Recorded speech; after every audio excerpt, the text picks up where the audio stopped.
What's up, Mavericks fans? We have some news here on day 2 of 2023 NBA free agency. Dante Exum is returning to the NBA to sign with the Dallas Mavericks on a one-year veteran minimum deal, according to Mark Stein and other reports. Exum, who spent 7 seasons in the NBA, former lottery pick for the Utah Jazz, has played the last couple of years internationally, including last season, I believe in Serbia it was, where he averaged, let's see, I had the stats right here. It was something like 11 points and a few assists per game. So he's been overseas for the past couple of years, played in Spain the year before that. But he returns to the NBA, and you're probably thinking, oh man, how old is he now? 30, 31? He's actually only 27. Dante Exum turns 28 in a couple of weeks. You remember he was 18, 19 years old when he was a first-round pick for the Utah Jazz, and he never really lived up to full expectations. The best season he had in the NBA from a scoring output was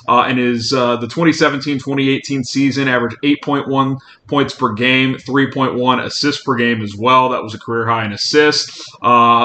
48% from the field, so that was pretty good. Only 28% from three. A couple years after that, in the 1920 season, in less minutes and less games, did shoot 35% from three, but he's never really been known as a three-point shooter. But something he does provide to this team is point guard ability and length and defense. 6'5", 215 pounds. He's got a nice frame there. He can defend multiple positions, and he can handle the rock. He can give you some point guard minutes, and we've kind of been talking about that, right? With Luka and Kyrie, one of those guys is going to be on the court almost at all times, if not at all times, but you need a third guy who can run the offense if needed.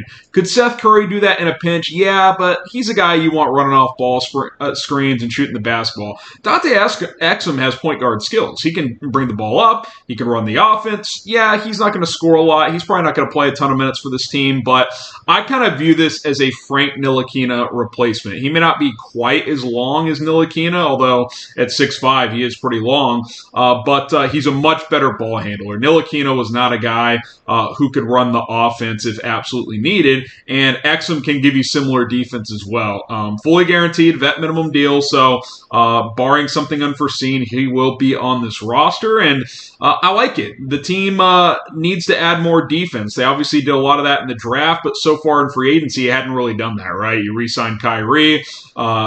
I love Seth Curry, but he's more offensive. And Dwight Powell, I can talk about him in a minute since I didn't touch on that earlier.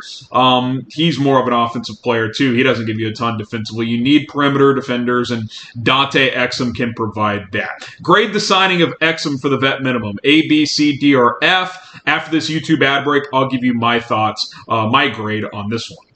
I think it's an A grade. It's a vet minimum deal for a guy who can play some point, and he's a good defender. I like this move for the Dallas Mavericks. They've made a concerted effort to bolster the defense. You get Olivier Maxence-Prosper and Derek Lively on draft night. Now you add Dante Exum. We'll see what other moves are in store. We can explore some of that as this video goes along, but there's really no bad vet minimum contract, and someone who's played 7 years in the NBA, can run the point and can play defense, guard 1 through 3s. I think all in all, it's a pretty darn good deal. Now, guys, the Miami Heat Report have picked up a ton more subscribers than we have since the start of free agency. It was a good race heading into free agency.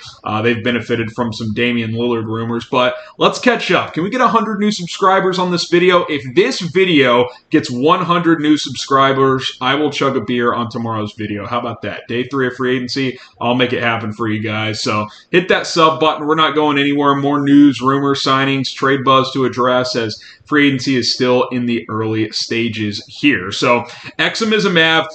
Shout out to Matthew Peterson, Jeff Cooperstein for breaking down the Dwight Powell signing earlier. I'll give my 2 cents on this signing as well since I wasn't on that video. 3 years, $12 million to bring him back. Look, you still have the full mid-level exception. I like it. I know a lot of people aren't huge fans of Dwight Powell, but $4 million per year for a guy who brings good energy. He's great in the locker room. He's the longest tenured Mav at this point in time. He's better than JaVale McGee. If he's your second or third center, depending on what happens at that position, I still think that's up in the air with Rashawn Holmes, Derek Lively. But I think in a perfect world, he's not playing a ton, but he's a good third center option. I think he brings more to the table than McGee. I think the Mavs are clearly going to try and move him because now you've got 4 centers with Lively, Holmes, Powell, and McGee. I think JaVale McGee ends up getting traded or cut. Hopefully they can use him in a trade to move him elsewhere. That would be the most ideal scenario.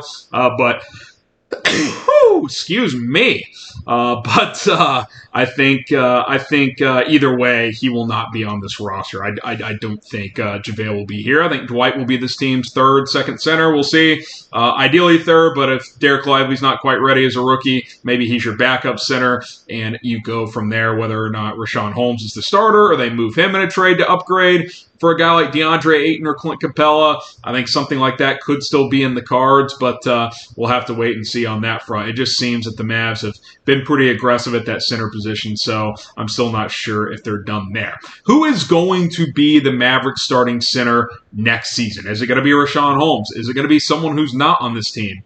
Dare I say Dwight Powell? That's what you don't want. You don't want Dwight Powell to be the starting center, but as an energy bench guy, I still think he brings something to the table, especially for just $4 million per year. Predict it for us. Who will be the Mavericks starting center this upcoming season? So now you ask yourself, what could happen next? What could the Mavericks do with their mid-level exception? Could they make a trade? Well, Grant Williams, still available as of now, has not re-signed with Boston or been moved elsewhere in a sign and trade or sign elsewhere. So, look, if you can get him under that $12.4 million mid-level exception, I'd be in on that. Could you have to do a sign and trade to pay him a little more? Maybe. Some guys are getting more than expected. We saw Dillon Brooks get $80 million from the Houston Rockets. Now, I think they're just spending recklessly, but still, a guy like Grant Williams may want $15-16 million. So we'll have to wait and see on that front. We saw Dante DiVincenzo sign with the Knicks officially. We kind of expected that to happen, to reunite with his college teammates, Jalen Brunson and Josh Hart. But we'll see where we go from here from a Mavericks standpoint. I still think there's moves to be had on this team. Upgrading at center, I still think is a possibility. I don't think the DeAndre Ayton trade rumors are done. I think a Grant Williams move could still happen. We saw D'Angelo Russell go. I will say this. I think at the pure guard spot, the Mavs are probably done. Because you think about the guards this team has. Luka, I know he's the size of a wing, but he's a guard. Kyrie, Tim Hardaway, who could be moved in a trade, but you still have him. Josh Green, guard wing, but more of a guard body. Dante Exum now as well. Jaden Hardy, obviously, that's 6 right there. You've got McKinley Wright, who the Mavs like. Mike Miles Jr., who you picked up as a UDFA out of TCU. We'll see if he factors in at all. But I think it's about adding a wing, a 3 or 4 type, like a Grant Williams who can play defense and space the floor, and then potentially upgrading center still. I still think that is very much on the table for this basketball team as we move forward here. I've named some of the suspects that could be. Ayton, Capella at center, Grant Williams at wing. I mean, the wing options are thinning out a bit. Maybe there's someone on the trade market. I know that there's Bojan Bogdanovic buzz. He's not going to give you a ton defensively, but he's someone who can score as a 3, stretch 4 type. So we'll see what happens. I think Nico Harrison and Mark Cuban, Jason Kidd, I think this crew deserves a lot of credit. We've been hard on them in the past. If no other major moves come, I still think it's a successful offseason. If you do add an impactful player on the wing or at center, or dare I say both, then it's a home run. I think you really have to feel good about how things have taken place. And, then you gear up for the season and you go play some basketball. And it's an important year for this franchise coming off a disappointing 2022-2023 season when this team did not even make the playoffs. We'll be back tomorrow. I'll be back in studio. I had the day off today, but I'm back tomorrow, day 3 of NBA free agency coverage. We'll have a Mavericks video, probably late morning, early afternoon, then maybe a PM video as well. Obviously, if the signing happens, we'll break that down here on the channel as well. So stay tuned, subscribe. Like I said, 100 new subs. We'll we'll chug a beer on one of our videos tomorrow. So if you want to see that happen, smash that subscribe button as our Dallas Mavericks free agency coverage continues. My name is Harrison Graham. Appreciate Jeff Cooperstein and the rest of the Chat Sports crew getting this news in to me, and that way I can hop on and do a video for you guys. We'll see you guys tomorrow with more Dallas Mavericks free agency coverage.